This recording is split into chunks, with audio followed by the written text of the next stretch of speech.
O nome do bloco econômico que moramos é o Mercosul, e existem vários em volta do mundo: NAFTA, ALADI, ASEAN.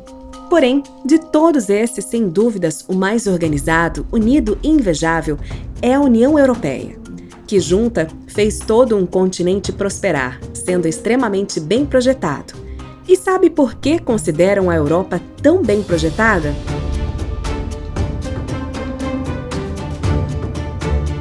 É realmente curioso como as pessoas falam bem da Europa, em todos os assuntos: turismo, economia, cidades, esportes e muito mais. O interessante é que não falam de um país em específico, e sim de todos os países que fazem parte do continente. Diferente de outros, onde geralmente apenas alguns países se destacam, hoje vamos comentar um pouco sobre a Europa e entender sua infraestrutura. União Europeia.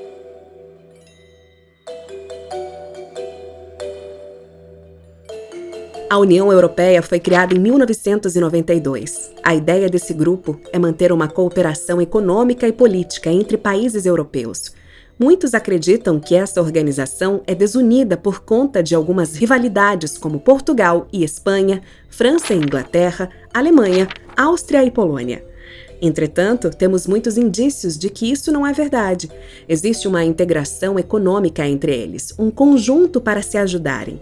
Se um está no topo, ajuda os outros a chegarem no mesmo patamar. Compartilham a mesma moeda, ideias sociais e políticas. Pessoas nascidas no local podem circular livremente entre os países da organização. Até mesmo o design deles segue uma certa tradição. Olhando para cidades como Madrid, Berlim e Paris, não se vê muitos arranha-céus.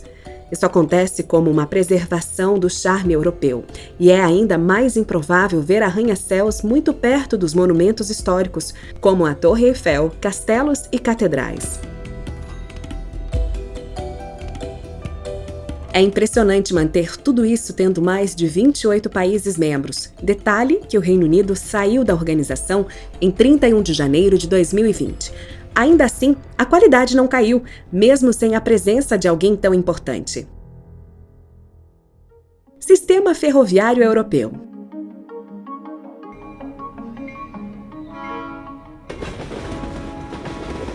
Algo que contribui muito para a Europa ser bem projetada é o fato de suas nações pensarem mais na sua população, desde os mais afortunados aos menos afortunados, além do pensamento nas cidades. Como exemplo, nós temos um incrível sistema ferroviário que liga mais de 25 países, inclusive alguns que nem fazem parte da União Europeia. Detalhe que os trens que vão ser usados para percorrer essa ferrovia são totalmente elétricos, voltados para a sustentabilidade. Em 2 de setembro de 2021, foi enviado um comboio especial com 3 vagões, nomeado de Connecting Europe Express. A ideia era que ele atravessasse 26 países, cruzasse 33 fronteiras e percorresse pouco mais de 20 mil quilômetros.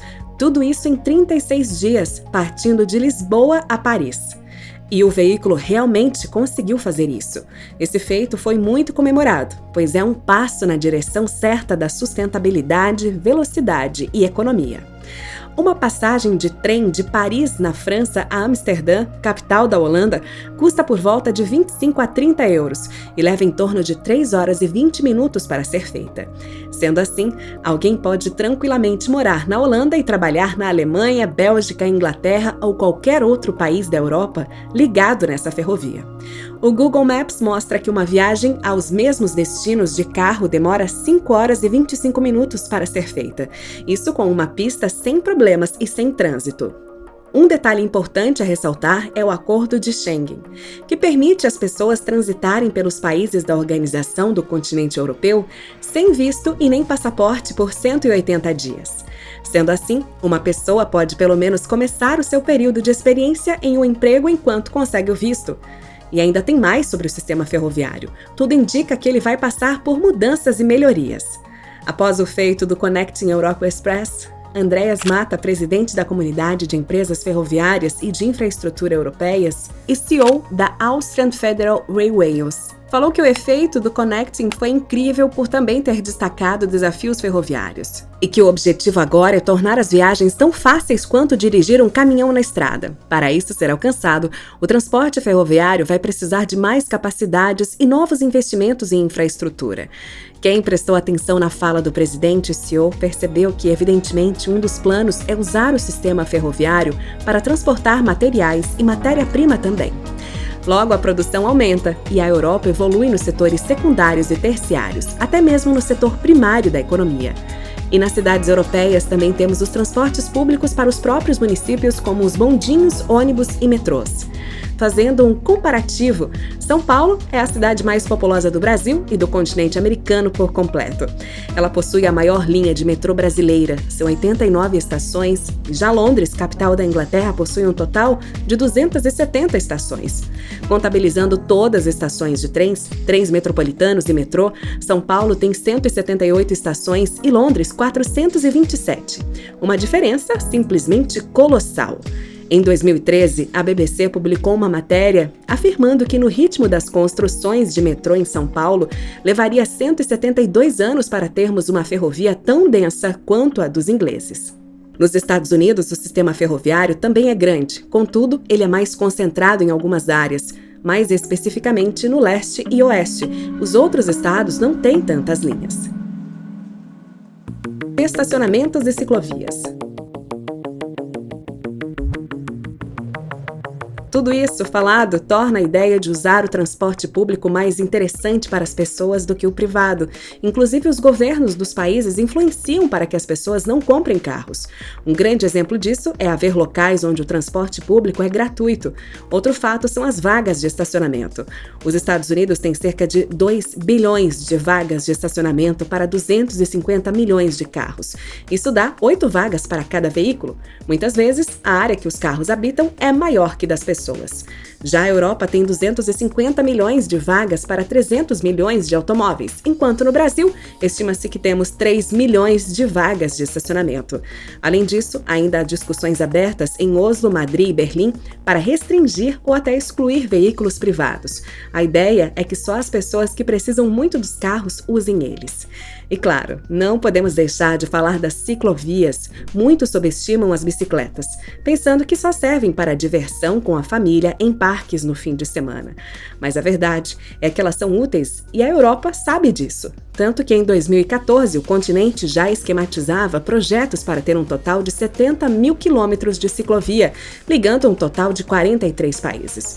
O projeto deveria ser finalizado em 2020, no entanto, acabou sendo adiado pela pandemia. Todavia, com certeza vai ser finalizado e em breve as pessoas vão conseguir se locomover entre nações pedalando. Segundo os dados das prefeituras das capitais brasileiras, temos cerca de 4 mil quilômetros de faixas para bicicletas, um ótimo crescimento, 40,8% desde 2018. Porém, é bem pequena e o grande problema é que essas ciclovias estão mais concentradas no sul e sudoeste. Todas essas opções de transporte público fazem com que o continente europeu não tenha nenhum país na lista de piores engarrafamentos. Mesmo não tendo muitas rodovias nesse quesito, em um comparativo, o mapa rodoviário da Europa é menos impressionante que o dos Estados Unidos e Brasil. Contudo, as ciclovias, trens, metrôs, bondinhos e ônibus conseguem compensar facilmente essa menor quantidade de estrada. Investimentos em infraestrutura. A Europa ainda investe bilhões para melhorar o planejamento urbano, dando prioridade para os moradores, todavia sem acabar com a aparência única dos países. E preservando cada vez mais a natureza, Paris, por exemplo, tem planos para fazer o verde florescer na cidade nos próximos anos. A ideia é ter cidades com um design inteligente, mais verde e conectada. Também já há planos para investir em uma nova fabricação de eletricidade, pois o continente é extremamente dependente do gás natural que vem da Rússia.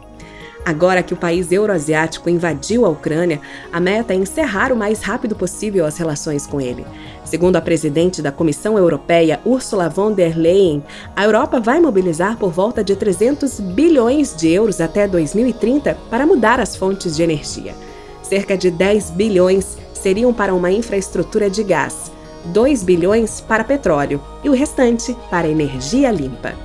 O REPowerEU nos ajudará a economizar mais energia para acelerar a eliminação do combustível fóssil e, o mais importante, impulsionar os investimentos em uma nova escala, disse a presidente von der Leyen aos repórteres. Além de tudo isso, tem o investimento em educação. Os europeus estão nas listas dos mais educados e nas listas dos melhores países para viver. É realmente incrível como um continente composto por várias nações diferentes é mais unido que uma grande nação. É como dizem, a união faz a força, por isso que a Europa é tão bem projetada. Quer descobrir como eu produzo esses vídeos e como você pode fazer o mesmo? Confere uma aula grátis no primeiro link da descrição.